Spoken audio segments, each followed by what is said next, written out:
Hoy vamos a hablar del desarrollo del sistema tegumentario, el cual está constituido por dos capas, la epidermis, que deriva del ectodermo, y la dermis, que deriva del mesodermo.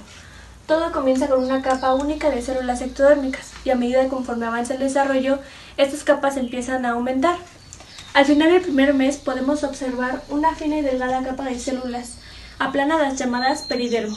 Estas están involucradas en el intercambio de agua, sodio y glucosa entre el feto y el líquido amniótico. Al final del tercer mes, podemos observar que la piel ya está constituida por tres capas, una basal o germinativa, una intermedia y una superficial, conformada por células peridérmicas. Al sexto mes, la epidermis debajo del peridermo comienza a diferenciarse en sus capas definitivas, que son características de su estructura postnatal. Las células peridérmicas comienzan a sufrir apoptosis y se desprenden al líquido amniótico. La epidermis pasa a ser de un medio de intercambio a uno de barrera entre el feto y el medio exterior. Este cambio es un proceso adaptativo que se produce cuando comienza a acumularse desechos urinarios en el líquido amniótico. Cuando la epidermis queda constituida por todas sus capas, empieza una serie de diferenciaciones celulares que se produce por una organización celular. Las células madre de la capa basal se dividen y aportan células a las siguientes capas. El desplazamiento celular es dado por una pérdida de integrinas. El siguiente estrato es el espinoso. En este se producen gránulos de querato-hialina, que están conformados por sulfuros e histidina. Conforme avanzan las células al estrato córneo, van perdiendo sus núcleos y se van volviendo más planas, llamadas queratinocitos. En el estrato córneo, las células están conectadas por una proteína llamada filagrina. Aquí se acumulan de 15 a 20 capas celulares, dependiendo de la zona corporal. En la vida postnatal, por medio de fricción o de pérdida de desmosomas, las células se desprenden. Se necesitan cerca de 4 semanas para que un queratinocito pase de la capa basal a su posterior desprendimiento. En la epidermis, además, también hay otro tipo de células, como los melanoblastos. Estos derivan de las células de la cresta neural, pasan por la dermis y llegan a la epidermis al final del segundo mes. La transformación a melanocitos implica una formación de gránulos de pigmento llamados melanosomas, que contienen la melanina. Es importante saber que el número de melanocitos no difiere entre las razas humanas, más bien es el número de melanosomas el que nos da la diferencia de color. También hay otro tipo de células, que son las células de Merkel. Estas derivan igual de las crestas neurales y funcionan como mecanorreceptores en las terminaciones nerviosas libres. Otro tipo de células son las células de Langerhans, que derivan de la médula ósea y son células presentadoras de antígenos. Una característica muy importante de la piel gruesa es la presencia de surcos y crestas epidérmicas. En los pulpejos de los dedos aparecen unas almohadillas palmares. En estas, las crestas epidérmicas ayudan a la configuración de los dermatoglifos o huellas dactilares, que son únicas en cada individuo. Otro tipo de células son las células de Langerhans, que derivan de la médula ósea y son células presentadoras de antígenos.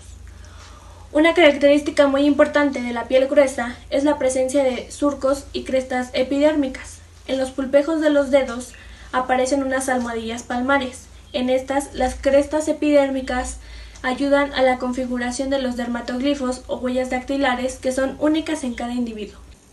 Hablando de la dermis, podemos decir que tiene diferentes orígenes. Por ejemplo, la dermis de la cara posterior del tronco viene del mesodermo paraxial o dermatomo. La dermis de la cara anterolateral del tronco y de las extremidades viene del mesodermo de la placa lateral.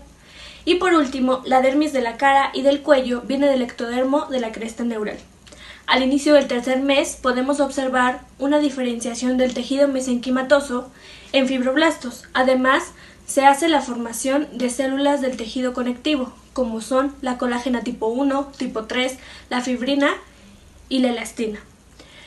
Las interacciones dermoepidérmicas son muy importantes para la formación de futuros derivados epidérmicos.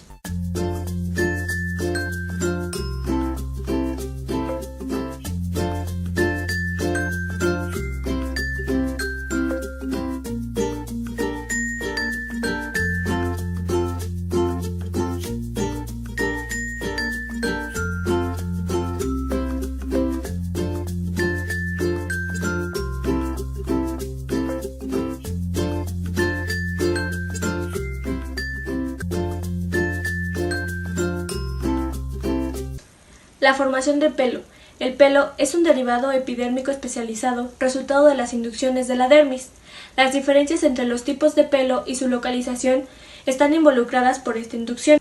Inicia a la semana 12 de gestación en forma de una placoda epidérmica, que sigue una distribución regular relacionada con pequeñas condensaciones de células formando una papila dérmica.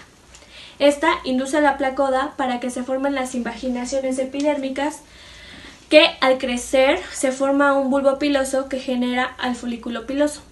La primera aparición es a la 16ª semana y a este se le llama lanugo. Tiene la característica que es un pelo muy fino. Es muy abundante en el 7º y 8º mes, después se va cayendo. Una vez formado el pelo, pasa por un ciclo de crecimiento que consiste en 4 fases. La primera es la fase anágena, que consiste en el crecimiento del pelo. La siguiente es la fase catágena, que consiste en la regresión folicular.